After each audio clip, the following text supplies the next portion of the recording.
Muito bem, pessoal, sejam todos bem-vindos ao nosso IC Talks, um novo formato. Durante 2 anos aproximadamente, nós ficamos com o IC Talks sempre às quartas-feiras de 18 horas, né, 18 a 19. Agora nós vamos ter o IC Talks funcionando de forma alternada, sempre alocado a uma disciplina dos professores do IC. Então nós começamos nesse novo formato com a palestra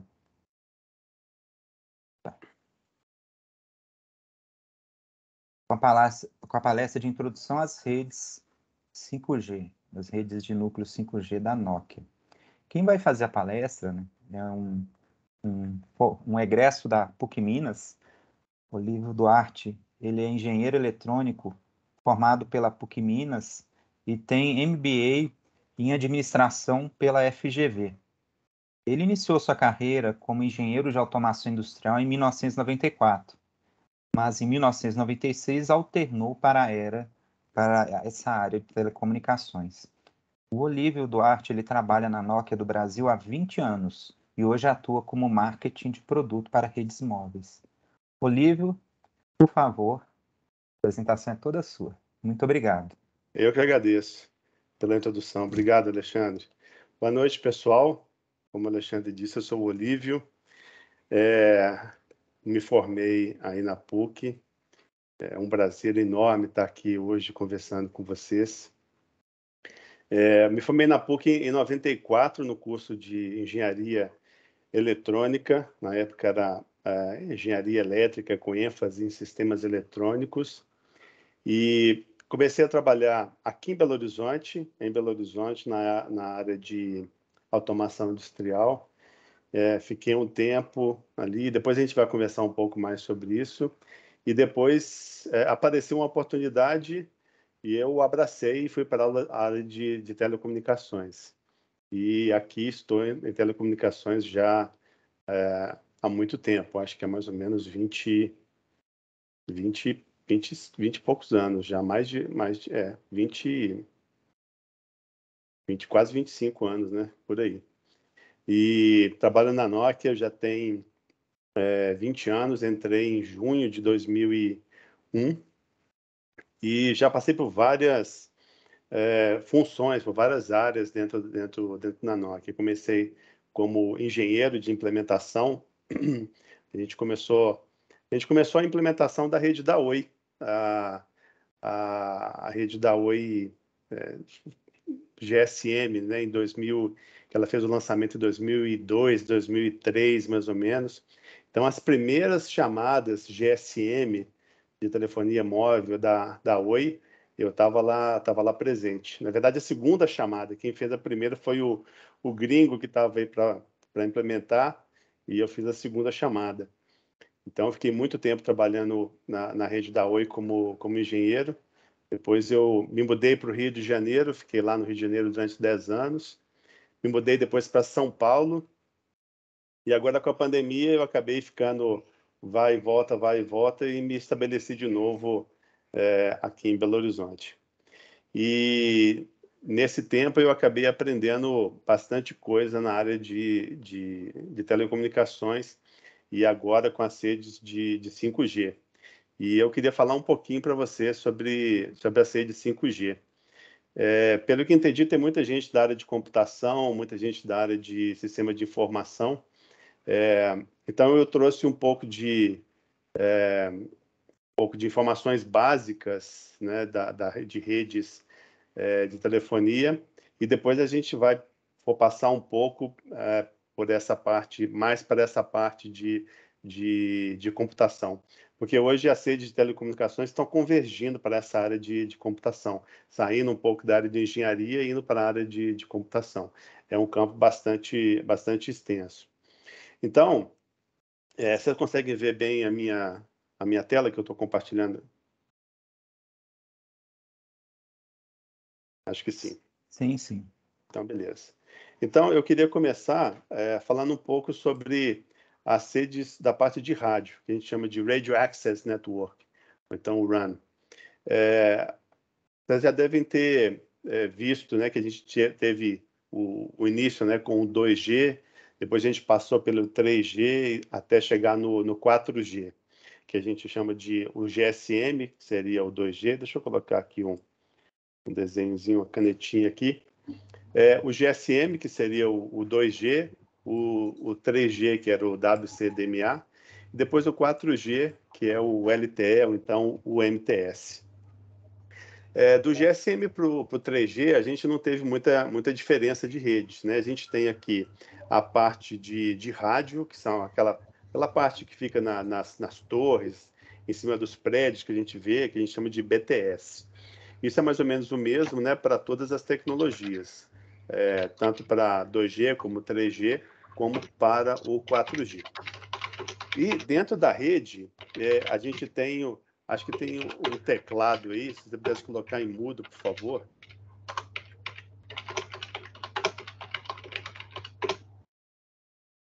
Aí, obrigado. Então, na parte de rádio, a gente tem o que a gente chama de BTS, que é mais ou menos a mesma para todas as tecnologias. E depois a gente tem a parte do core da rede, que é essa parte mais de cima aqui, que é a parte que eu vou entrar um pouco mais de detalhe um pouco para frente, que essa parte sofreu, digamos, a maior revolução. Até o 2G e o 3G, a gente tinha uma função de rede aqui dentro, que seria essa aqui, ó, a MSC, Mobile Switching Center, que ela vai fazer a comutação de chamadas, ou seja, quando você pega o seu telefone móvel, digita um número, a MSC aqui que vai receber esses dígitos, vai fazer a análise e vai encaminhar a chamada para onde você estiver chamando, você estiver discando. Você pode ver que no 2G, essa função está aqui, e no 3G essa função está aqui.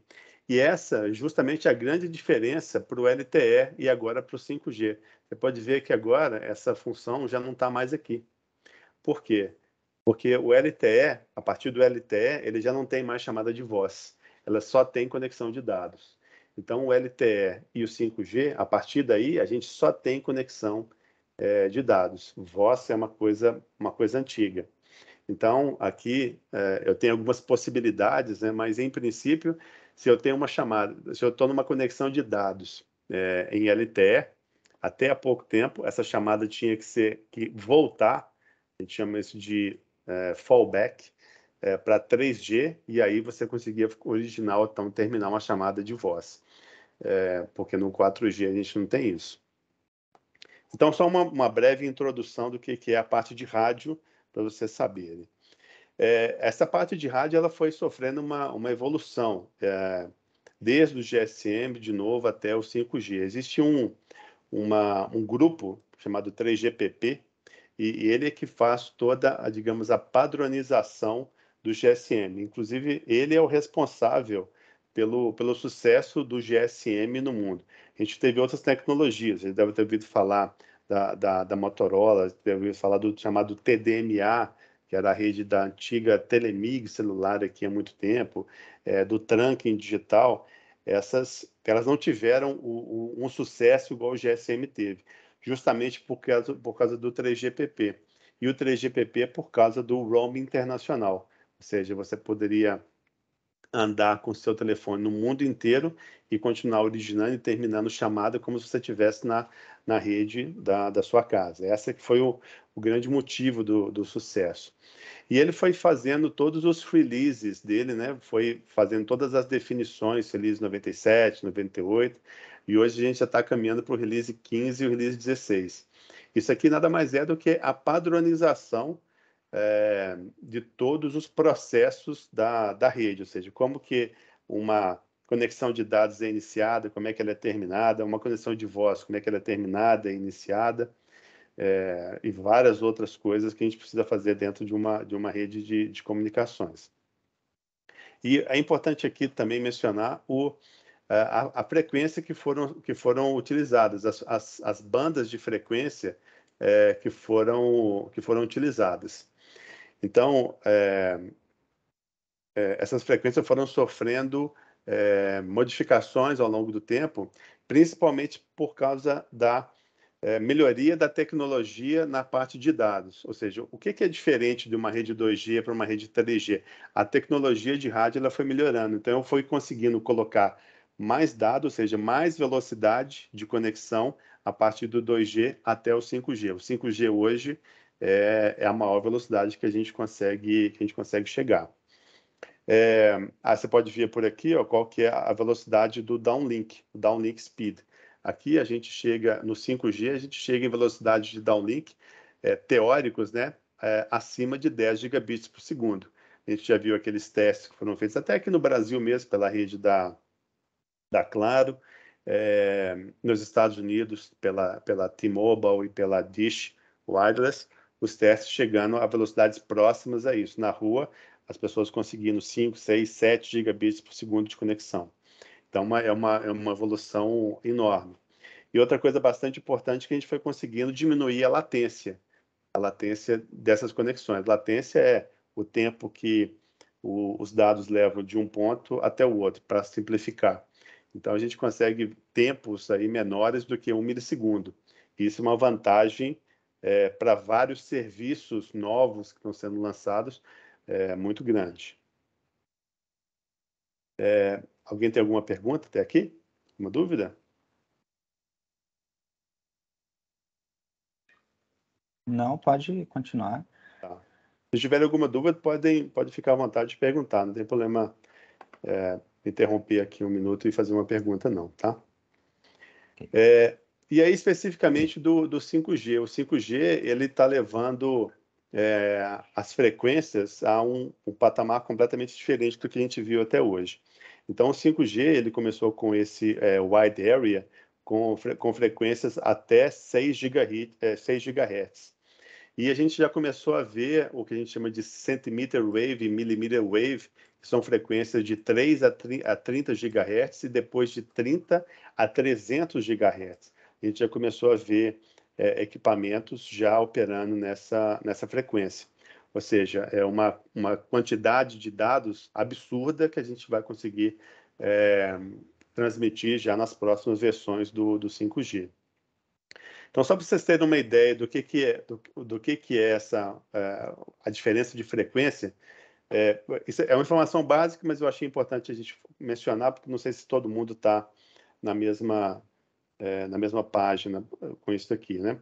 Quanto maior é a frequência, menor é a cobertura, a área de cobertura que eu consigo. Então, por exemplo, aqui as frequências que a gente tem básicas aqui no Brasil são de 800, 900 MHz, 1800, 2100, 2600.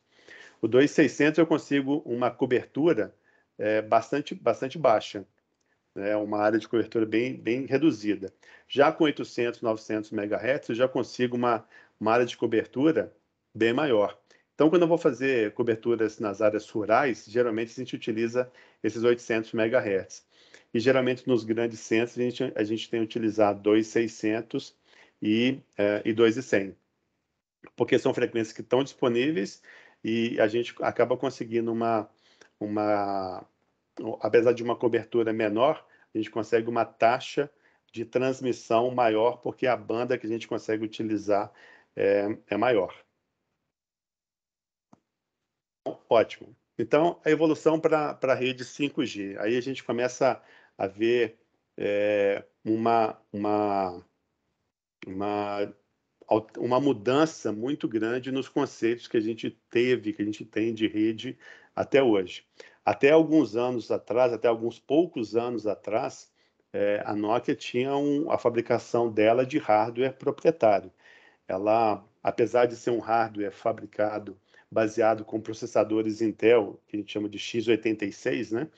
Era um hardware muito específico, fabricado na Nokia. A Nokia tem fábrica na China, na Finlândia, em alguns países da Europa, e ela produzia e enviava esses equipamentos para onde precisasse de uma implementação. Isso falando da parte de core de rede, né? E isso teve uma mudança muito forte, porque isso foi acabando e a gente começou a utilizar basicamente hardware computacional. A gente começou a utilizar hardwares da HP, hardwares da Dell, hardwares da HP, Dell e da... Tem mais uma que eu esqueci o nome. Ao invés de utilizar o hardware proprietário. Então, a gente diminuiu muito a produção de hardware. Hoje, a gente foca só no hardware que é produzido para a área de radio access, ou seja, aquelas BTS que eu comentei lá no início, que ficam lá nas antenas. Então, esse hardware ainda é produzido. O resto, praticamente hoje, nenhum hardware é produzido. Então, a gente teve a gente está tendo uma disrupção muito grande, é um mercado muito disruptivo, porque tudo que a gente viu até hoje em relação a acesso de video surveillance, essas câmeras que a gente vê na rua do projeto Olho Vivo, da Polícia Militar, para monitorar o trânsito, monitorar as pessoas no centro, monitorar assalto, o acesso de Fixed Wireless Access. O que é isso? É quando a gente tem um acesso de internet que é feito através de redes móveis, ou seja, em vez de chegar um cabo dentro da sua casa, uma fibra ótica com a conexão de internet, a conexão é feita via rede 4G ou 5G. Essas experiências imersivas, que a gente chama de virtualidade virtual, realidade virtual, que a pessoa coloca o óculos e ali ela tem acesso a experiências que ela não conseguiria sem uma construção, sem alguma infraestrutura adicional. Acho que um bom exemplo disso aqui é quando a pessoa quer comprar um apartamento e consegue visitar o apartamento sem estar dentro do apartamento mesmo. Ela coloca o óculos e se sente, vê e consegue caminhar pelo apartamento, mas de uma forma virtual. Ela vai caminhar num espaço vazio, mas a impressão que ela vai ter é que está dentro de um apartamento. Então, cobertura de serviços, cobertura de serviços de medicina. Esse serviço de medicina, às vezes, é muito controverso. Algumas pessoas falam assim, mas eu nunca vou aceitar que um médico que esteja lá no Japão faça uma cirurgia em mim que está aqui estou aqui no Brasil. Imagina se essa conexão cai e o médico perde, no meio da cirurgia eu fico lá, e não tem como. Mas o conceito é um pouco diferente disso daí. Isso aí geralmente é utilizado quando, por exemplo, a pessoa sofre um acidente numa estrada e aí da estrada até o hospital, do local onde ela sofreu o acidente até o hospital, ela vai recebendo um atendimento de um médico já a longa distância naquele momento. Ela não precisa esperar chegar no hospital para receber esse atendimento, digamos, se ela precisar de um atendimento mais profundo, digamos, né? E aí a gente passa para a indústria, que a gente chama de indústria 4.0, que é a nossa nova revolução industrial, que são os robôs que vão ser controlados através de sistemas remotos, os robôs que vão ter inteligência, ou seja, a gente já está utilizando sistemas de inteligência artificial nesse tipo de controle, a gente já está utilizando o chamado machine learning para esse tipo de controle. E o mais famoso de todos, que a gente sempre vê por aí, são os veículos conectados, né? Até há pouco tempo, isso não era possível, mas hoje a gente já tem veículos que dirigem sozinhos, veículos que são comercializados, né? Na Europa, você já consegue andar em uma estrada com um veículo, aqueles Volvo, né, que dirige sozinho. Ele faz a curva sozinho, uma coisa impressionante. A gente já vê vários vídeos disso aí no YouTube funcionando bem, né? Então, para a gente ter toda essa gama de novos serviços que estão sendo planejados em cima de uma rede 5G, a gente vai precisar de uma infraestrutura para suportar esse tipo de demanda de tecnologia, de demanda de velocidade, demanda de baixa latência, demanda de acesso em áreas específicas. Então, a gente precisa, basicamente, de três pilares para poder prover esse tipo de tecnologia.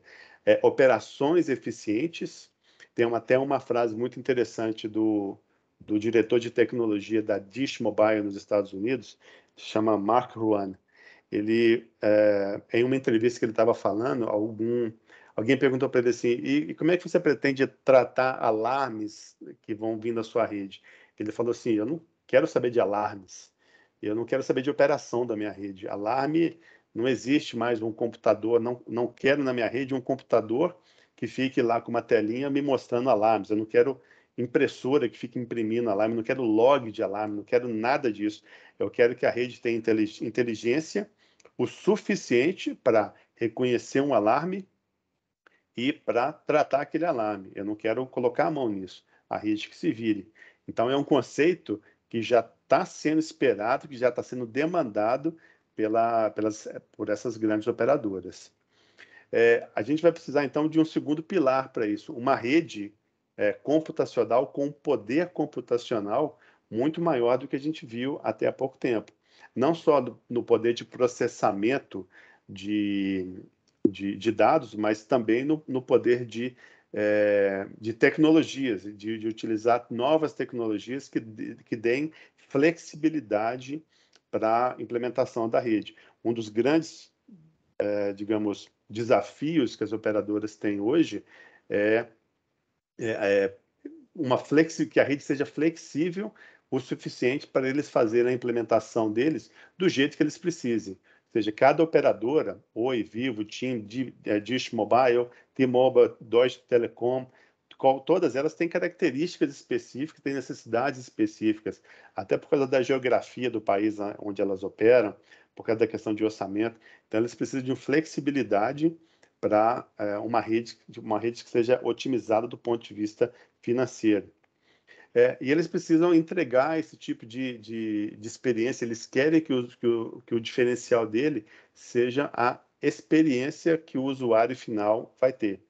Ou seja, independente de ser uma pessoa que está acessando a rede 5G pelo telefone, uma pessoa que está acessando a rede 5G em casa através do Fixed Wireless Access, uma pessoa que está utilizando o 5G como cobertura de um jogo em um estádio, eles precisam que essa experiência seja sempre a melhor, porque é aí que ele vai fazer a diferenciação do serviço dele para os competidores deles mesmos. Quer dizer, como é que a TIM vai se diferenciar da Vivo? Como é que a Claro vai se diferenciar da Vivo? Através desse tipo de serviços melhores, né? Então, como é que a gente vai conseguir endereçar esses três pilares do ponto de vista de rede, né? Com plataformas abertas da nossa rede, com redes abertas na rede, ou seja, plataformas abertas são que eu vou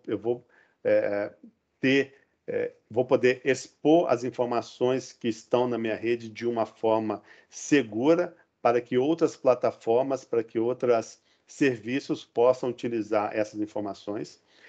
Redes abertas são redes que se interconectam entre si, porque são todas padronizadas, que seguem um padrão de sinalização, um padrão de comunicação entre elas.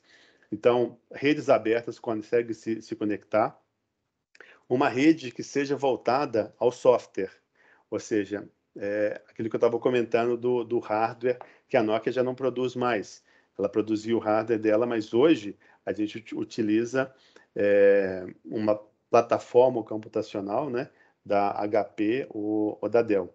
Então, a gente não tem mais, a gente não está muito mais preocupado com o hardware que a gente vai utilizar. A gente está preocupado com o software, que o software seja melhor e que o software entregue uma experiência melhor para a operadora e, consequentemente, para o seu usuário final.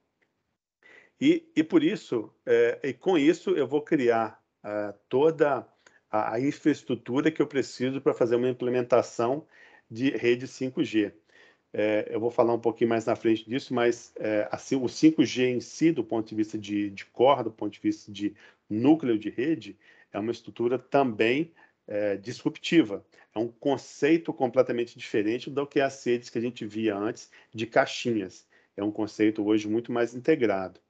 E para fazer tudo isso funcionar bem, eu preciso de uma automação de rede, preciso de automação de todos esses processos, ou seja, aquilo que o CTO da Dish estava comentando, eu não quero colocar a mão na minha rede, se der um problema, a rede que se vire para consertar, que utilize a inteligência artificial e o machine learning para poder resolver esses problemas, e uma rede que utilize o conceito de N-Cloud ou multiple clouds, ou seja, que seja uma computação em nuvem e que utilize todas as vantagens que esses conceitos trazem para a gente. Uma dúvida até aí? Estamos bem de tempo também? Como é que a gente está de tempo? Tem bastante tempo ainda? Tá, tranquilo, beleza. Tranquilo. Então, beleza. Então, como é que foi esse processo de evolução da rede, né? Então, a gente começou com um processo tradicional, né? A gente tinha um hardware e uma aplicação. A gente tinha uma central telefônica, né, antigamente, com o software que rodava nessa central telefônica, e isso foi evoluído, né, isso evoluiu para um conceito de hardware virtualizado. O pessoal de computação deve já estar bem familiarizado com isso daí. Então, eu tenho um hypervisor, por exemplo, uma VMware, em cima desse VMware. Eu vou colocar o VM em cima de um sistema computacional, vou virtualizar todo o hardware, vou criar as minhas máquinas virtuais, memória virtual, discos virtuais, e em cima disso eu vou colocar as minhas aplicações. Então, ele vai fazer esse controle de qual pedacinho de capacidade computacional ele vai entregar para cada uma dessas aplicações. Depois a gente passou por um outro conceito, né, que foi a cloudificação. Ou seja, essa virtualização ela era um computador e em cima eu colocava o meu hypervisor e em cima a minha aplicação. Depois eu comecei a colocar isso em um conceito de cloud, o conceito de computacional, de nuvem de computacional. Ou seja, eu coloquei vários hardwares, eu coloquei várias aplicações em cima de um chamado Cloud Stack, e aí eu comecei a rodar todo esse software com um sistema de orquestração, com um sistema de operação de redes. Então, o grande diferencial aí é a orquestração. A orquestração, no início do primórdio dela, na verdade ainda é utilizado, mas isso já está mudando um pouco o conceito, eram scripts que eu tinha que criavam aplicações que faziam o scale-in, scale-out de aplicações, que verificavam se houvesse algum problema, ela conseguia terminar aquela aplicação e criar aquela aplicação de novo, criava novos serviços. Então, tudo isso em cima de um cloud. E esse conceito, pelo menos da parte de telecomunicações, conceito de orquestração, que foi esse diferencial do cloudificação. E aí eu chego no momento que a gente está hoje, que é o conceito de cloud native. De uma forma geral, cloud native quando a gente tem os chamados microserviços, né? Ou seja, ao invés de eu pegar a minha aplicação, igual eu tinha aqui, de uma máquina virtual, de uma chamada VNF, Virtual Network Function, que era um software monolítico, né? Um software que estava lá e dali ele não se movia, né? A gente foi por um conceito de cloud native com microserviços, ou seja, eu tirei o conceito de software monolítico e criei um software subdividido em microserviços. Então, com isso, eu ganhei uma flexibilidade gigantesca e um poder de orquestração, um poder de gerenciamento muito, muito maior do que eu tinha antes. E um poder de flexibilização muito maior. Então, as funções de rede hoje, antes elas eram quadradinhos, né? Hoje elas estão virando uma confusão dentro do computador, uma confusão assim, uma confusão orquestrada, uma confusão entendida. Só que são chamadas redes mesh, que estão todas os microserviços estão interligados entre si. Então, o conceito de cloud native ele deu essa flexibilidade gigante para as redes de telecomunicações. Então, hoje, com a rede 5G, o que eu estava falando de ser uma rede disruptiva, né? Porque a gente já está hoje nesse conceito de Cloud Native. A Nokia hoje já praticamente não trabalha mais com o conceito de VNF. Ela tem as VNFs para os clientes que já tinham, ela dá manutenção, mas ela hoje já não dá mais tanto foco nesse desenvolvimento aqui. Ela foca já no conceito de Cloud Native. O conceito de Cloud Native, ele trouxe um outro paradigma para a gente, que era o chamado DevOps, né?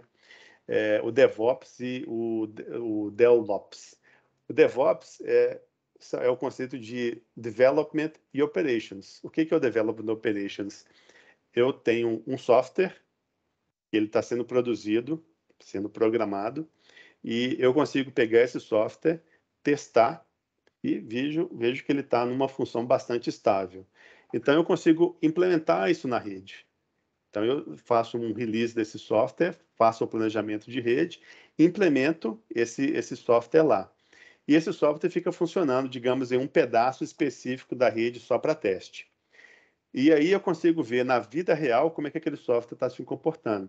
E, eventualmente, eu posso achar bugs que eu preciso corrigir, ou posso identificar melhorias que eu posso fazer. Então, o software volta para a área de desenvolvimento e ele fica nesse ciclo até eu chegar num software que está realmente estável, que está do jeito que eu preciso, e aí eu implemento isso no resto da rede. Esse é o conceito de Development and Operations.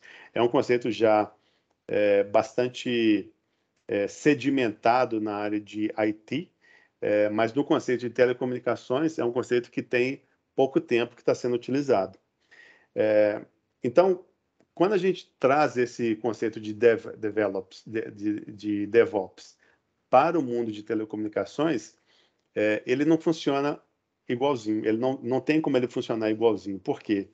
Porque a gente tem, dentro de uma rede de telecomunicações, software de vários fabricantes diferentes.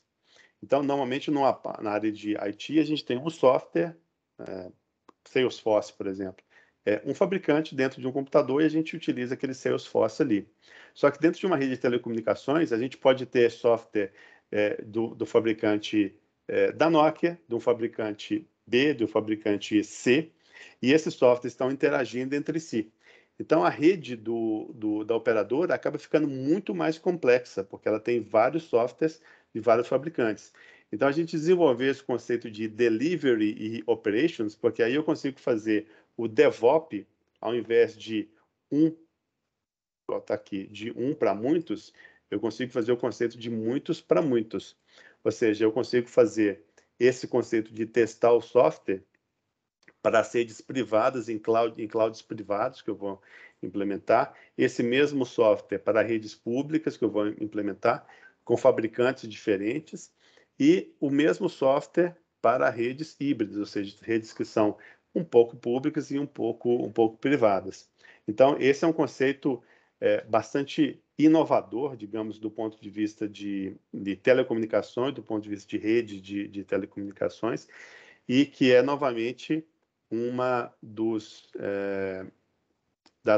digamos, inovações que a gente vê na rede de core em 5G.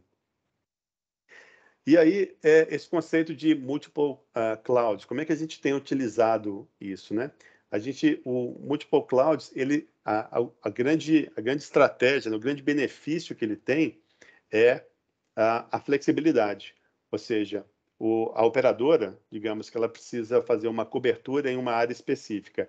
Ao invés de, igual era antigamente, ela ter que construir, comprar o hardware, implementar o hardware naquilo ali e colocar para funcionar, e chegar no momento que aquela área ali não vai ter o tráfego que ela imaginou que ia ter, hoje ela consegue pegar um computador, um Dell, fabricante Dell, colocar ali, colocar o software e ver se vai funcionar bem, se a demanda realmente vai continuar. Se a demanda não continuar, ela simplesmente tira aquele hardware dali.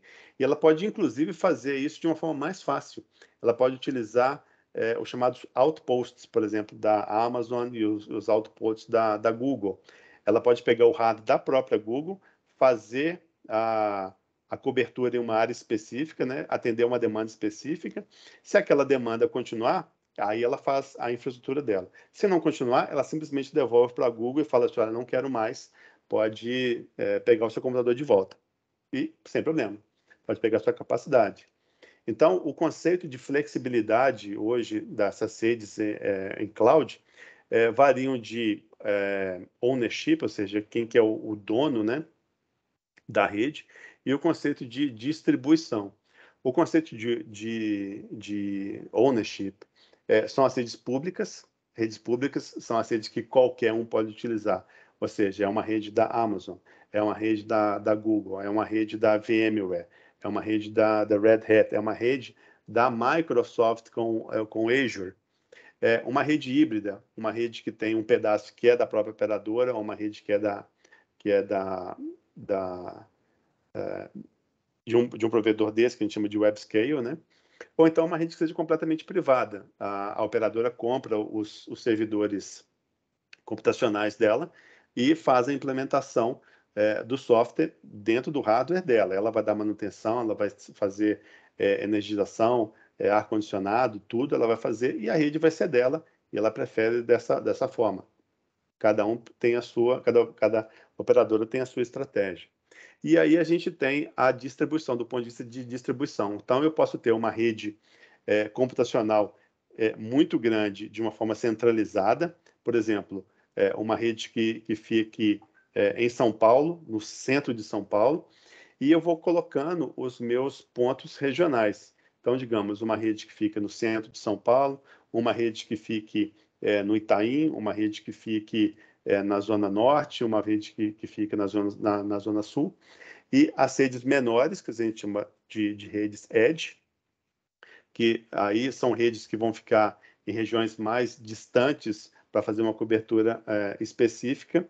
E um outro novo conceito, né, que é o chamado de on-premise, que é um hardware que é da própria operadora, mas ela coloca o software de uma rede pública. Então, como é que funciona esse negócio do software, né? A Nokia fabrica, né, ela desenvolve o software, as funções de rede 5G dela, e essas funções de rede já são em Cloud Native, e elas já foram testadas em cima da Amazon, em cima da VMware, em cima do OpenShift, em cima do Google Anthos, em cima do Microsoft Azure. E essa é uma característica muito, muito, muito interessante, porque nem todo vendedor está tendo essa preocupação de dar essa flexibilidade para as operadoras. Então, alguns vendedores estão testando o software deles só com a Amazon. Então, talvez não funcione com a Google, talvez não funcione com a Red Hat. E a Nokia tem essa visão de fazer o conceito de open, de abertura, ou seja, que o software dela funcione em qualquer rede. Novamente, o conceito de flexibilidade para a operadora, que assim ela pode implementar do jeito que ela precisar. Então, ali naquela hardware, né, aquele computacional, a gente vai fazer a implementação da Amazon, que chama EKS, ou então do Google Anthos, e em cima desses softwares, a gente vai fazer a implementação da nossa função de rede 5G, e a rede vai funcionar, vai ser interconectada, interligada, através de roteadores, redes IP e tudo. E aí essa conexão, a gente pode ter essa conexão também dessa forma de on-premise. Bom, então, passando desse conceito computacional. Então, vocês estão vendo que o conceito computacional ele está realmente hoje muito integrado nas redes de computação, aquilo que eu estava falando no início. Hoje, a área de computação, o profissional de computação, está sendo muito requisitado para fazer esse tipo de planejamento, esse tipo de arquitetura de rede, essa definição desse tipo de arquitetura de rede. Porque do jeito que eu estou falando aqui, talvez pareça que é um negócio simples, né? Mas é de uma complexidade, assim, monumental. Quando a gente vai fazer o dimensionamento do hardware, a gente vai fazer o dimensionamento do software, para calcular quantas licenças de software precisa, para calcular quantos servidores precisa, quanto de memória RAM que precisa, quanto de memória, quanto de disco que precisa, tanto de uma coisa chamada anti-affinity, que precisa, como é que vai ser a redundância interna disso, como é que vai ser o cálculo de quantos pods eu vou precisar para a minha rede em Cloud Native. O pod é realmente a quantidade que eu preciso para cada um dos microserviços. Isso se transforma em uma tarefa de uma complexidade assim, gigante. Eu já vi isso aí ser feito e é realmente uma coisa impressionante a complexidade.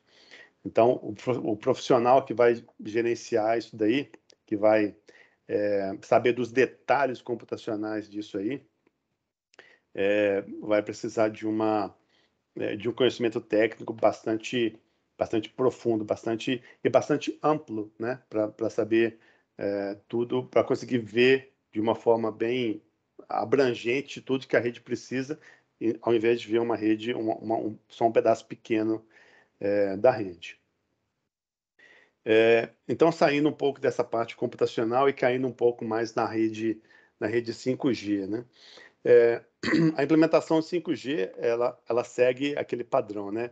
Um 5G Core, que é a rede do core da rede, né? E o 5G chamado New Radio, esse NR aqui é de New Radio. Então, é a parte de rádio, né? de frequências que a gente vai utilizar para fazer essa conexão. As implementações que a gente pode ter hoje é o 5G Standalone. Pouquíssima gente está fazendo isso aqui, até mesmo porque nem todos os conceitos, nem todos os softwares estão desenvolvidos, estão prontos para isso daqui. Hoje, lançado comercialmente, a gente tem, acho que, 2 ou 3 redes 5G, digamos, puras, né? o chamado Standalone. O que a gente mais vê por aí de implementação é uma rede que é 4G e que está sendo evoluída para o 5G. Então, a gente tem aqui uma rede que era 4G, que é o chamado EPC. EPC é Evolved Packet Core. Packet Core é a rede de pacotes, a evolução da rede de pacotes. Então, a gente consegue fazer a interconexão dessas duas redes. No caso da Nokia, a gente tem um equipamento só que consegue ter as duas funções, tanto EPC como 5G Core. E aí a gente consegue fazer as interconexões da parte de rádio, tanto do LTE como do 5G, para esses dois elementos de rede. Ou então a gente consegue fazer o overlay, ou seja, a gente deixa o 4G conectado sozinho aqui, e em um outro momento a gente faz o 4G, o 5G conectado tanto no 4G como no 5G. Então, a maioria das implementações que a gente vê hoje estão sendo essas duas aqui. Em algum momento, essas duas também vão evoluir para uma rede 5G completamente pura, porque ela tem conceitos novos, conceitos disruptivos, novos, conceitos inovativos, né? Novos, inovativos novos é quase com a redundância ainda. E aí, então, um pouquinho só mais de detalhe a respeito do conceito de Cloud Native, né? A gente começou com as redes PNF, né? Physical Network Function. Physical Network Function é quando a gente tem um servidor e, literalmente, a gente coloca o sistema operacional e coloca a aplicação. Isso aqui ainda é utilizado quando a gente tem regiões bem pequenas, bem remotas e que precisa de uma certa cobertura, a gente faz esse hardware ali sem ser em cloud, só um hardware, em cima dele o sistema operacional e o nó de rede, a função de rede e ponto. Então, isso aqui acaba sendo até uma vantagem competitiva. Os fabricantes, que é o caso da Nokia, que tem esse tipo de solução, eles têm uma vantagem competitiva para fazer essa cobertura em redes remotas, em lugares remotos. E aquilo que a gente viu naquela evolução um pouco mais lá atrás, né, o conceito de VNF, Virtual Network Function, que a gente tem as virtual machines, né, a gente tem o servidor, em cima desse servidor a gente tem o host OS e o hypervisor, e em cima do hypervisor, aí sim a gente coloca a nossa aplicação, ou seja, a nossa Virtual Network Function.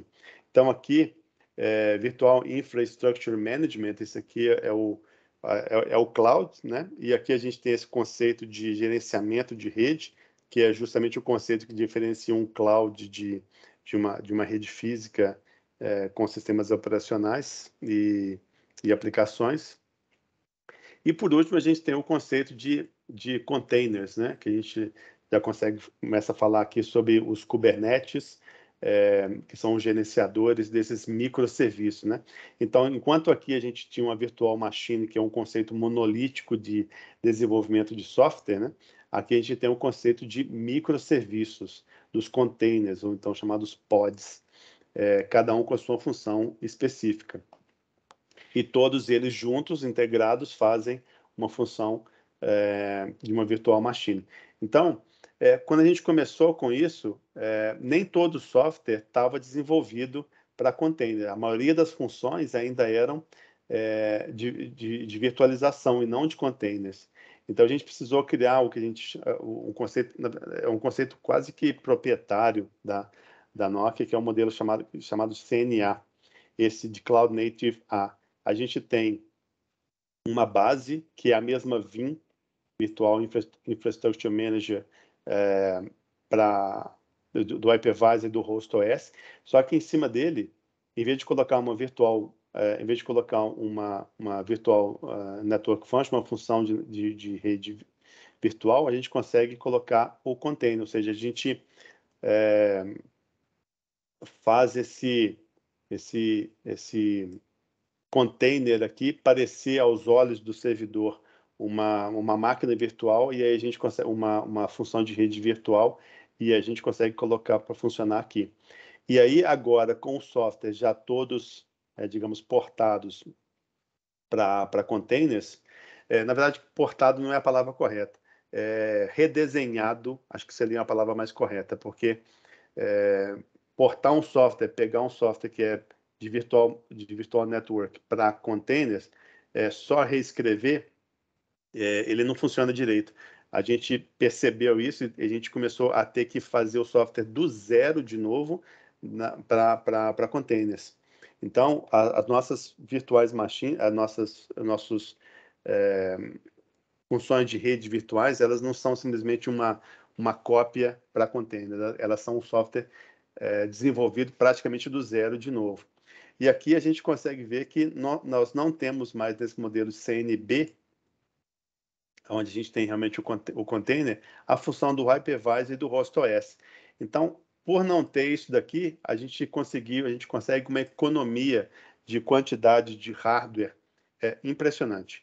Ou seja, a quantidade de computação e processamento que era necessário para gerenciar o hypervisor e o host OS aqui, ele diminuiu significativamente.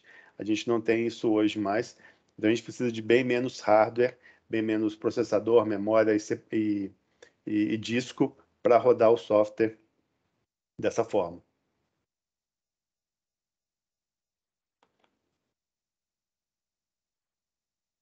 Bom, mas por que utilizar o Cloud Native, né? Além dessas vantagens, né, de utilizar menos hardware, dessa vantagem da flexibilidade, dessa vantagem de ser em microserviços, a gente tem um pedaço do software que tem problema, só aquele pedaço ele é terminado e depois reiniciado.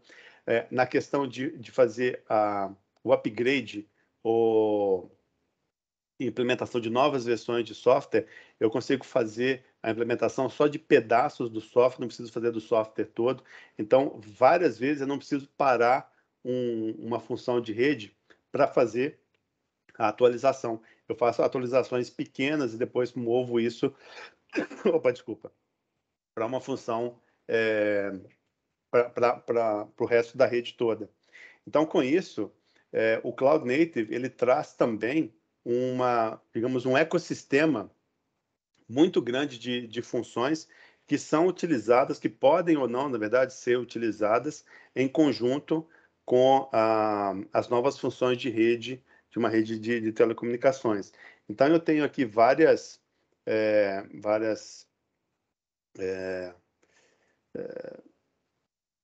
funções de CI/CD, né, Continuous Improvement, Continuous Delivery do software, tenho funções de orquestração, tenho funções de análise de rede, que vai ver como que está o processamento, como que está a utilização, se está tendo algum erro de hardware, algum erro de software, e vai gerenciar isso aí. Para mim, vai mandar para a orquestração para terminar uma determinada função e reiniciar para que aquilo possa resolver. Questões de funções de segurança e funções de política de rede. E todo esse ecossistema é um sistema que já está disponível junto com o Kubernetes. Então, a gente lança a mão desse tipo de funcionalidade para a implementação de uma rede. Então, esse aqui é mais uma vantagem grande que o Cloud Native, que o Kubernetes traz para as nossas redes de comunicações. E Kubernetes, só um outro comentário que me ocorreu aqui agora, não é um conceito novo. Talvez vocês saibam disso, mas é um conceito que começou com a Google já há muitos anos, o conceito de Cloud Native, e agora é que ele está sendo implementado em redes de telecomunicações. Mas já era implementado em redes de TI e agora está passando para a rede de telecomunicações. Bom, e aí eu queria falar um pouco sobre as redes de 5G, sobre a função de rede 5G. A função de rede, a gente tem, novamente, de uma forma bem geral, um computador, em cima desse computador um sistema operacional, e de cima dele a gente vai colocar todas as nossas funções de rede. Então, eu tenho aqui NSSF, NRF, UDR. Não vou entrar nesse detalhe, mas cada uma tem a sua função, cada uma tem a sua utilização, né, dentro da rede. Eu tenho aqui do lado até uma descrição breve que dá para a gente poder ter uma ideia de qual que é a função de cada uma dessas caixinhas aí. Mas o que eu queria comentar mesmo seria o próximo slide, que é a migração de uma rede, do core de uma rede 4G para uma rede, nesse caso aqui, 4G mais 5G, que seria o non-standalone, né? O conceito de SBA, que é Service Based Architecture. Então, as nossas redes hoje de telecomunicações, elas não têm mais o conceito de uma caixinha estática que fala com uma outra caixinha estática e ponto. O conceito de Service Based Architecture, que vem junto com as redes 5G, ela segue essa linha de flexibilidade, essa linha de otimização de custos, essa linha de otimização de operação de rede. Cada uma dessas caixinhas, digamos, o NEF. O NEF é o Network Exposure Function. Ele é responsável por expor as funções de rede de uma forma segura para que desenvolvedores externos possam utilizar os serviços da rede. Essa caixinha, o NEF, ele passa a ser um utilizador de informação. E ele pode ser também um gerador de informação, ou seja, já não é mais um para um, é um para muitos. Então,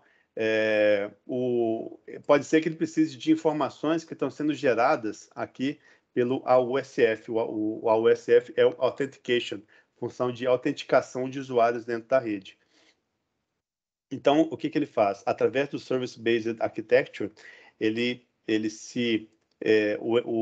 o NEF ele pode se designar como um utilizador, um consumidor de informação, e o AUSF pode se designar como um produtor de informação. Então, ele vai produzir informações que vão ser utilizadas pelo NEF. E existe um outro conceito que é o conceito de subscrição.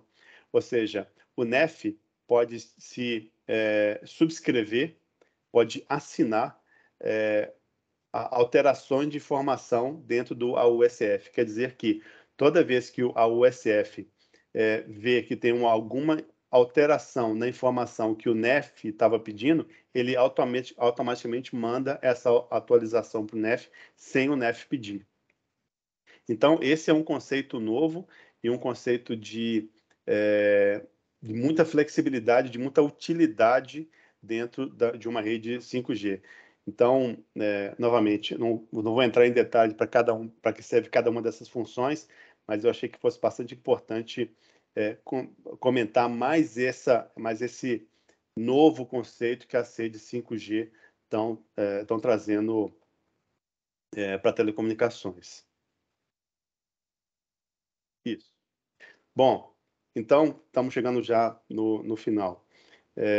Um resumo do que são os pontos importantes de uma rede 5G.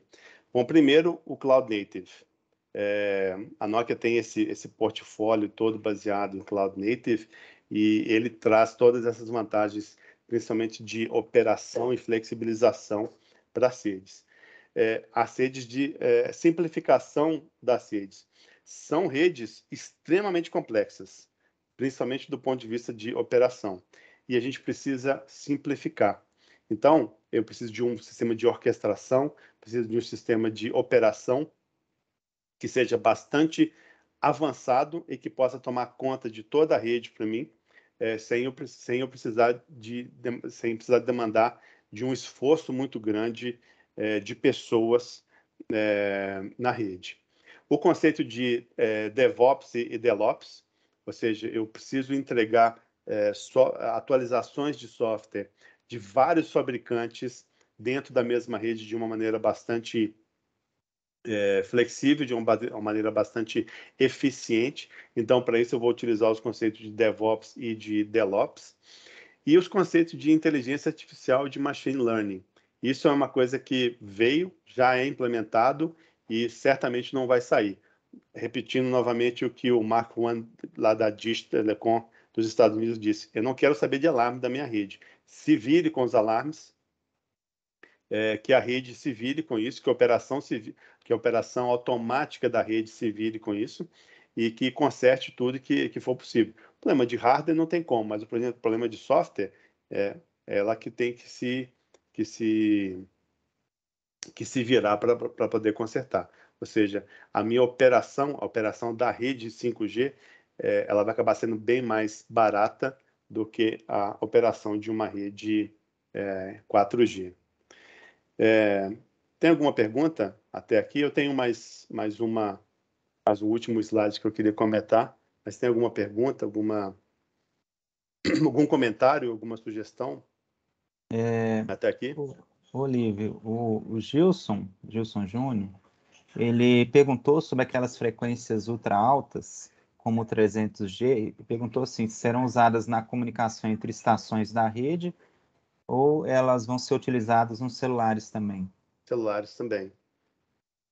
Na verdade, o conceito de celular, não necessariamente ele vai estar no 300 GHz, porque nesse tipo de frequência, a gente pode ter o celular funcionando também, mas provavelmente a gente vai ver muito mais dispositivo de IoT, a gente vai ver muito mais dispositivo de Fixed Wireless Access do que dispositivos móveis que a gente vai utilizar. Isso vai ser provavelmente mais para IoT, Internet of the Things, do que para telefones móveis. Bom, eu pelo menos não vi ainda nenhum telefone, nenhum estudo de telefone nessa frequência, porque até uma coisa interessante, o negócio da frequência. Muitas vezes a gente lança uma rede e sabe qual que é o maior problema que a gente costuma ter? Não tem dispositivo para aquela rede. Geralmente os produtores de telefones móveis, eles costumam estar um passo atrás do que a gente está em rede de telecomunicações. Então, hoje a gente tem 5G, a gente já tem um iPhone, já tem mais alguns, né? Mas se a gente for pensar que a primeira rede de 5G foi implementada no final de 2019 início de 2020, naquela época a gente não tinha iPhone 12, não tinha iPhone 13 ainda não. Ah, joia. Beleza. Bom, aí, um slide, esse seria meu último slide, que eu estava conversando com o Alexandre a respeito disso, e comecei a pensar, se fosse eu, o que eu falaria para o eu quando eu tinha 24, 23, 25 anos de idade? Lógico que é um pouco diferente, né? Porque na época o computador, quando me formei, o computador mais possante que tinha era o PC 386, né? Hoje, se brincar, meu telefone é mais possante do que um computador desse daquela época. Então, eu atualizei esses pensamentos e gostaria de dar algumas sugestões para você. O que o mercado vai estar precisando hoje, né? Qual que é o tipo de profissional que o mercado tá precisando? Se você vai procurar no site da Google, no site da, da Amazon, no site da Red Hat, eles têm várias vagas de emprego, mas o profissional que já tem algum tipo de certificação, que seja na Amazon, que seja em cloud, ou então que seja em roteadores, que seja, por exemplo, na Cisco, essas empresas grandes sempre têm um sistema de certificação. A própria Nokia tem um sistema de certificação. Pode entrar no site e fazer os cursos que eles têm. Então, criar esse background técnico, criar esse conhecimento técnico bem sólido é muito importante e é um diferencial muito grande para os profissionais. Então, fazer essas certificações, criar esse background técnico, se interessar por esse tipo de tecnologia, por esse tipo de cloud. O conhecimento técnico é sempre o principal de uma empresa de telecomunicações, de uma empresa de tecnologia, né? Ele é sempre o valor, digamos, o valor final que tem dentro de uma empresa de tecnologia. Ela precisa muito mais dos engenheiros, precisa muito mais das pessoas da computação do que de outras áreas. Então, esse conhecimento técnico, ele acaba sendo utilizado em várias áreas, dentro da própria empresa. Então, uma pessoa que tem esse conhecimento técnico de Amazon, tem uma certificação da Amazon, não quer dizer que ela vai ir lá no site, colocar o equipamento, fazer medição, conectar cabo, fazer fio, fazer cabo, esse tipo de coisa. Quer dizer que ela vai ter um conhecimento para que possa guiar dentro da própria empresa outras áreas. Por exemplo, uma pessoa que vai trabalhar com pré-vendas ou uma pessoa que vai trabalhar com vendas dentro da empresa. Ela precisa ter um conhecimento técnico para poder convencer o cliente que o produto dela é melhor do que o da concorrente. E até mesmo na parte comercial, na área comercial, a gente vê hoje que quando eu vou fazer o preço de um equipamento para entregar para um cliente, se você falar para uma pessoa que trabalha na área de finanças, falar assim, olha, eu preciso fazer a precificação de uma função de rede, de um hypervisor e de um cloud native, de uma rede dessa forma. Provavelmente ele vai ficar um pouco perdido ali. Então, acaba que essas pessoas com background técnico começam a preencher esse tipo de função dentro da empresa, porque é mais fácil ela aprender a parte comercial e utilizar o background técnico dela para fazer essa proposta do que uma pessoa que tem um background só comercial. Uma outra coisa que ao longo desses muitos anos eu acabei percebendo, né? O que importa no final das contas é o resultado, é ter o trabalho pronto. Então, várias pessoas, às vezes até nem têm um conhecimento técnico muito profundo, não têm uma habilidade técnica muito profunda, mas ela pega o que precisa fazer e resolve. E isso é uma das coisas mais valorizadas, porque a gente vê várias pessoas que pegam um trabalho e falam assim, esse aqui é o meu trabalho, esse aqui é o meu quadrado está feito e está entregue para você. A pessoa que sai um pouquinho daquele quadrado, ajuda o outro a fazer o trabalho dele, vê que está tendo uma dificuldade ali e resolve, mesmo não sendo da área dela, para entregar um trabalho bem feito, um trabalho que vai fazer a diferença na hora de vender ou não para um cliente, isso é uma característica, digamos, interpessoal, uma característica pessoal muito, muito importante. O networking. Network é outra coisa muito importante. O LinkedIn, se vocês não têm, eu gostaria de sugerir que vocês criassem uma conta e começassem a construir as suas conexões hoje. Então, isso hoje pode não parecer muito importante. Pode ser, o LinkedIn vai ser quem? Vai ser o seu colega que está formando junto com você, ou que está acabando de formar, que já formou junto com você. Ótimo, porque essa pessoa que está sentada do seu lado hoje pode ser o CEO de uma empresa daqui a alguns anos. E isso aconteceu comigo em várias ocasiões. Hoje, na minha rede do LinkedIn, no meu telefone, várias pessoas que já trabalharam comigo viraram presidente, vice-presidente de outras empresas. Então, é até engraçado, às vezes, você pegar uma pessoa que é o CEO de uma empresa, bom, especificamente nesse caso, que era o CEO de uma empresa japonesa gigante, e é amigo meu de muito tempo, e a gente fala piada dentro do nosso WhatsApp. E as pessoas às vezes olham, pô, mas é o CEO é o CEO da empresa, amigão meu de muito tempo. Então é uma coisa que vai sendo construída. E esse tipo de relação é que vai ajudar profissionalmente a você conseguir um emprego melhor, a você ter insights melhores de como você pode desenvolver a sua carreira. E esse desenvolvimento de carreira é uma coisa bastante importante, porque quando a pessoa tá para se formar, muitas vezes ela acaba trabalhando com o emprego que ela já tinha, ela continua, ou então ela tem a possibilidade ela trabalha com o que aparece, e muitas pessoas têm, muito poucas pessoas têm um insight de fazer o próprio direcionamento da carreira. Lógico que isso acontece, mas menos gente tem esse insight de fazer o direcionamento da carreira.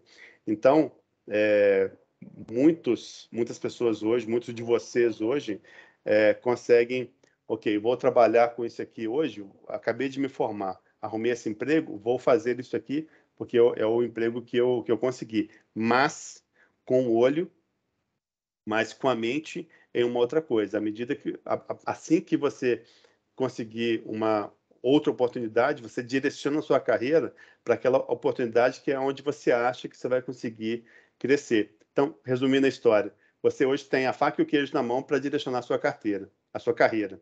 Então, tentem não trabalhar com o que aparece, mas tentem trabalhar com o que vocês acham que no futuro vai ter um crescimento maior.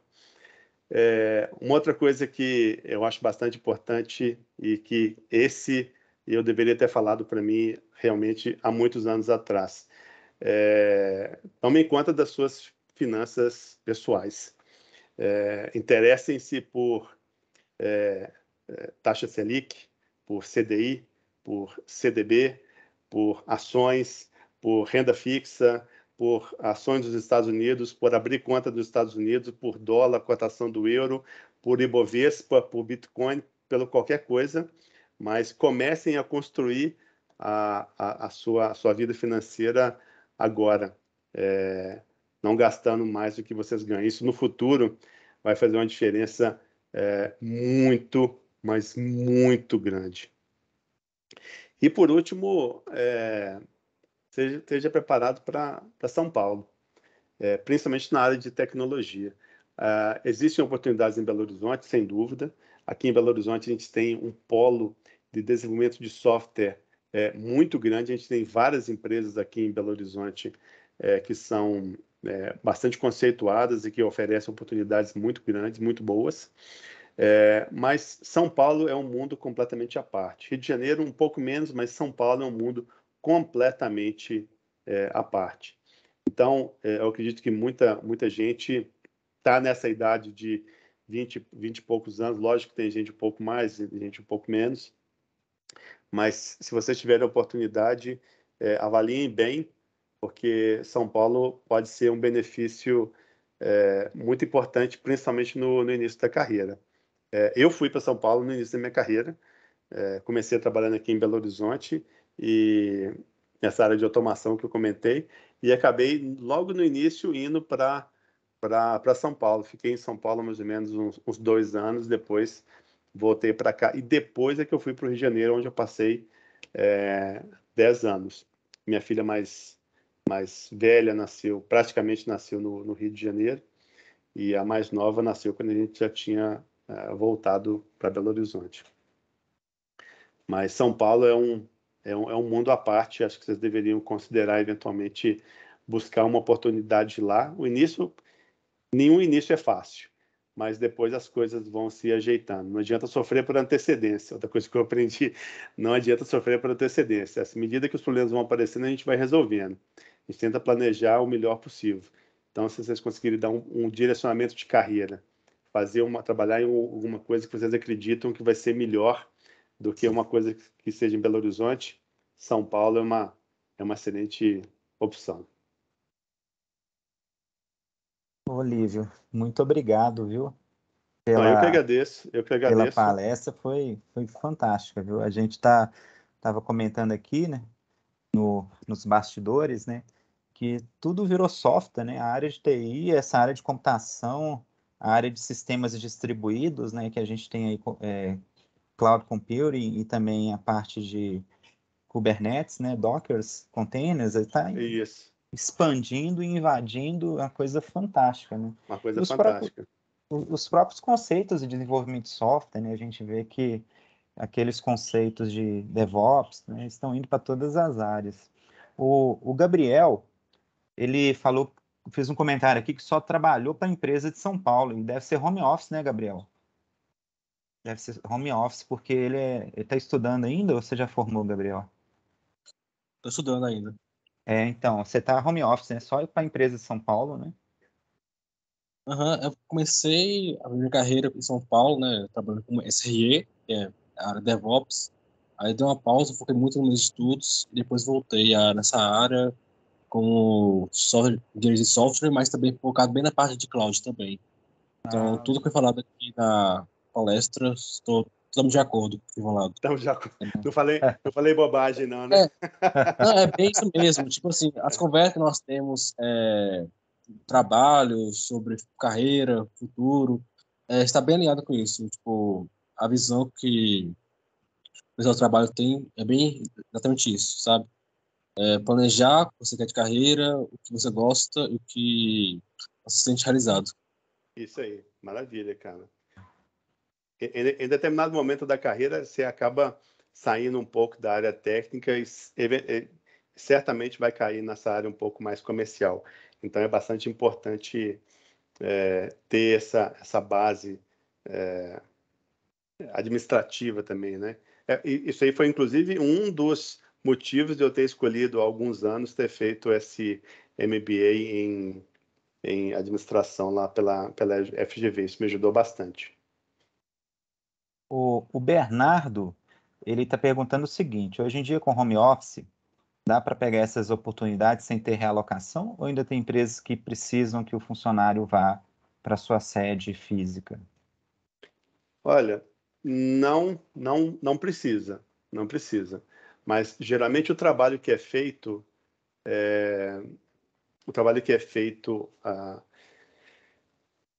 de uma maneira completamente home office, né? Ele acaba sendo um trabalho mais back office, né? Então, se você em algum momento da sua carreira quiser ter mais, digamos, interação com pessoas, se você quiser trabalhar, por exemplo, na área de vendas ou na área de pré-vendas e quiser ter interação com o cliente, se você quiser ser o responsável por apresentar o produto para um cliente, você vai acabar tendo que sair do home office e indo para essa frente, né?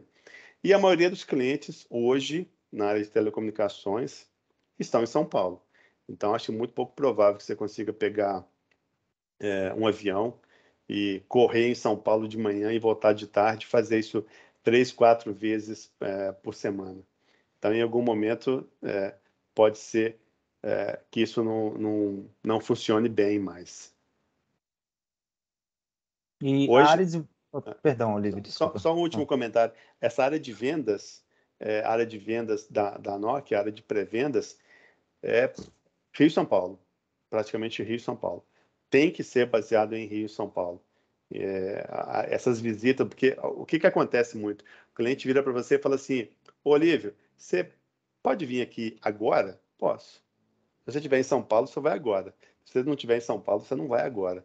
E se não for agora, você não resolve.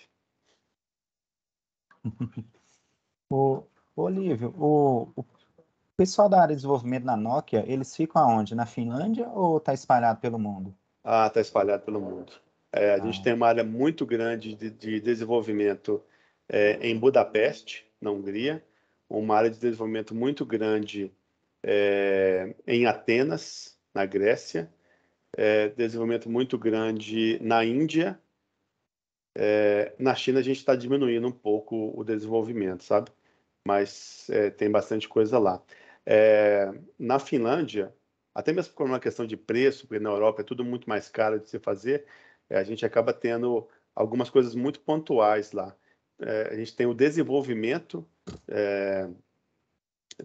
da parte de rádio, ainda lá na Finlândia, uma cidade chamada Tampere, perto de Helsinki, no norte da Finlândia.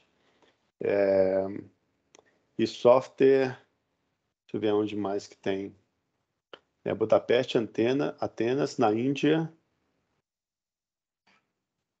Que eu me lembro agora são essas 3. Talvez tenha mais umas, mas eu não estou lembrado mais agora. Você podia dar uma ideia lá para a presidência da Nokia, né? Para abrir um novo polo aqui em Belo Horizonte, ó, tem muito aluno bom aí, ó. Seria uma excelente ideia, né, cara? Seria uma excelente ideia. O Gabriel está perguntando se está diminuindo na China quando o fuso. Não, está diminuindo na China por causa de restrição dos Estados Unidos mesmo. Ah, tá. Hoje os embargos, né, que começaram naquela época com o Donald Trump, com a China, os chineses estão ficando com um problema complexo, porque vários dos circuitos integrados que são fabricados com tecnologias super avançadas pelos americanos não podem mais ser exportados para a China. Então, ou eles vão ter que desenvolver a tecnologia deles para continuar no mercado, ou eles vão sair do mercado, porque utilizar as tecnologias americanas eles não vão conseguir mais. Então, é mais por causa disso que a gente está diminuindo algumas coisas lá. Ok. Pessoal, mais alguma pergunta que vocês queiram fazer para o Olívio, né? Sempre que a gente tem um super engenheiro da Nokia falando para a gente, né? Super engenheiro, hein? E formado pela PUC Minas. Formado pela PUC Minas, com muito orgulho.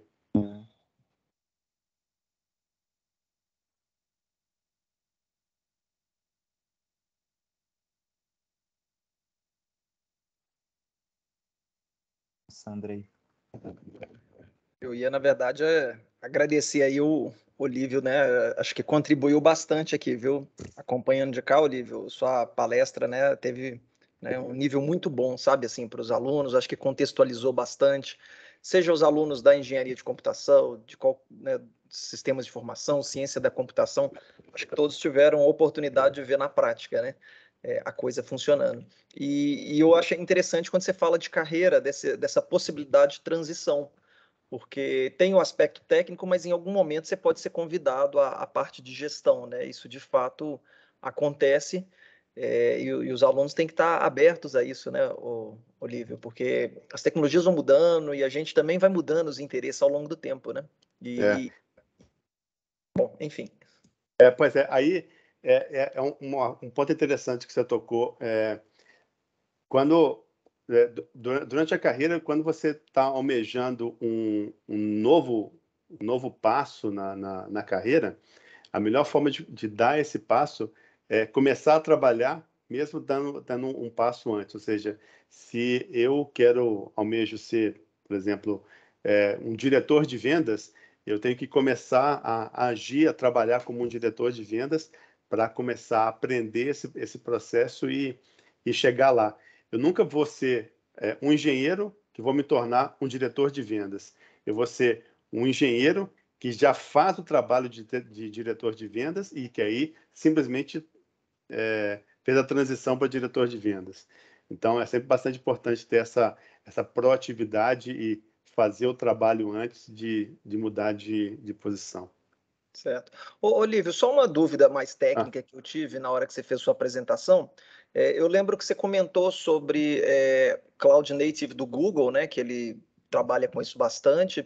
E aí você falou que eles também trabalhavam em redes de TI, mas agora também telefonia. Como é que você diferencia a rede de TI ou mesmo define, né, ou a de telefonia nesse contexto? Porque para mim sempre eu entendo que é a computação como uma camada por cima disso. A rede do Google, a gente hoje usa o chamado Google Anthos, né, que é o sistema de rede de cloud deles. Então, a gente já certificou as nossas funções de rede 5G para trabalharem com o Google. Mas é um sistema computacional mesmo, os computadores com o sistema Google Anthos, que tem também todo o seu ecossistema de funcionalidades parecido com o do Kubernetes, né? Eles têm coisas bastante similares, e em cima disso é que a gente vai colocar as nossas funções de rede. Aí que a gente vai chamar de uma rede pública, né? Ou seja, ao invés de uma operadora implementar a rede dela, ela vai alugar a capacidade da Google para colocar a função de rede ali e ali fazer o processamento dela. Mas é isso mesmo, é o conceito de computacional mesmo sendo utilizado na rede de telecomunicações. Então é como se o Google tivesse no nível mais básico e todo mundo pegasse carona ali e pudesse fazer isso. Exatamente. E vai ter uma competição grande, porque hoje Google e Amazon são os maiores, mas certamente Red Hat e VMware e Microsoft vão entrar pesado nessa briga aí.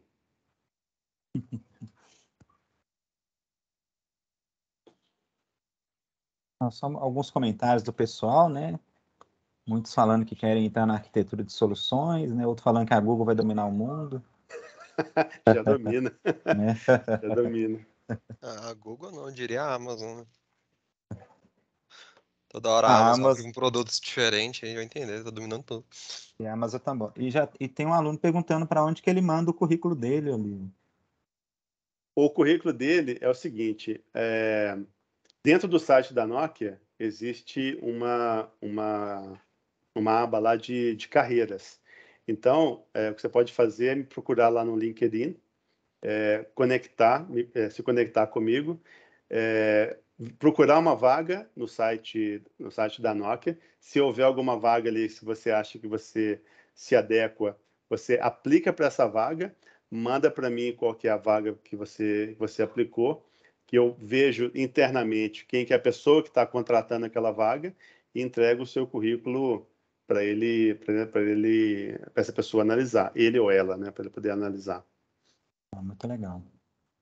A Nokia é uma empresa muito boa de se trabalhar.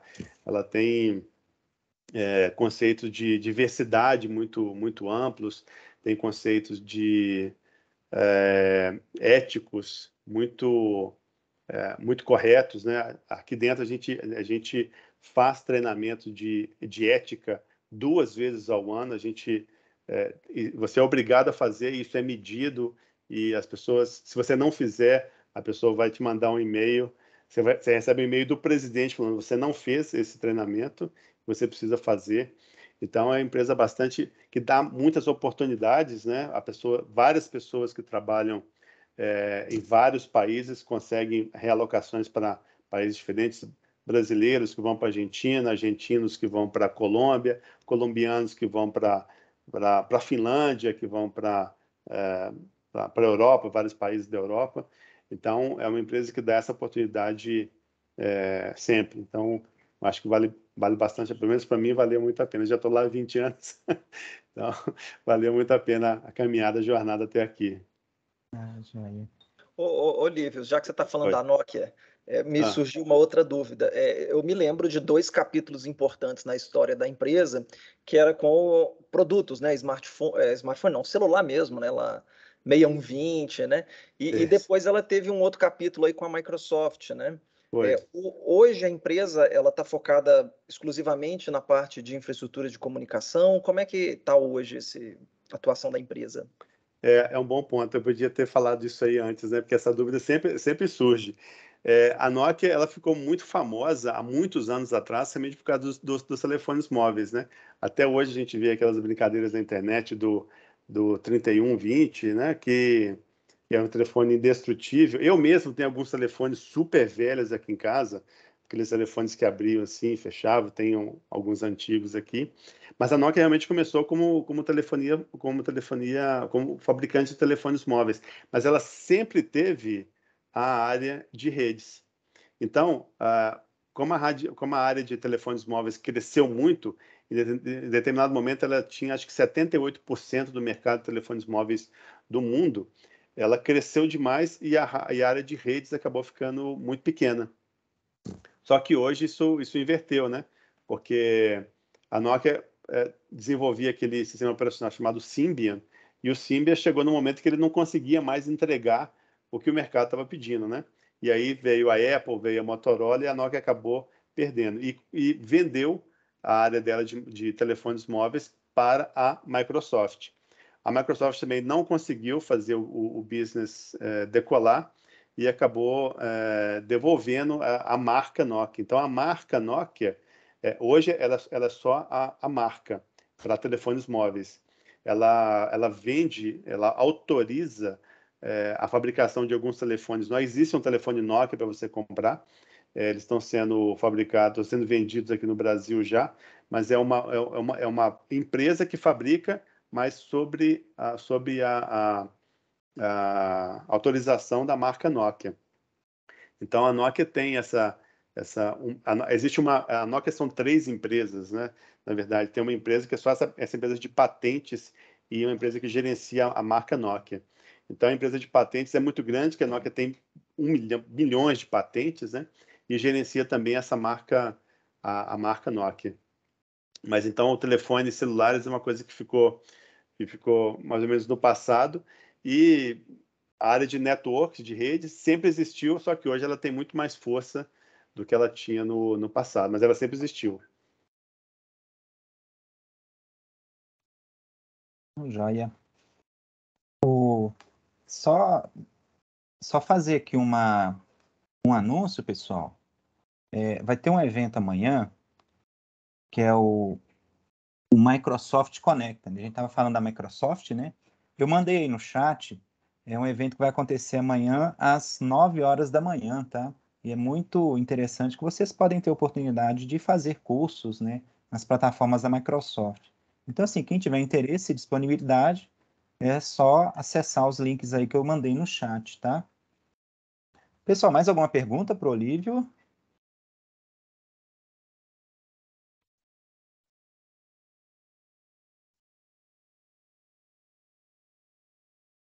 Bem, então agradecer, Olívio, pela sua disponibilidade, né, pela sua palestra, foi muito bacana, né, foi muito interessante, é muito bom a gente ter esse conhecimento, esse conteúdo no nosso ICEI Talks, né, e a PUC Minas e o Instituto de Ciências Exatas e Informática só tem a te agradecer, né, e muito obrigado também por ter aceitado meu convite.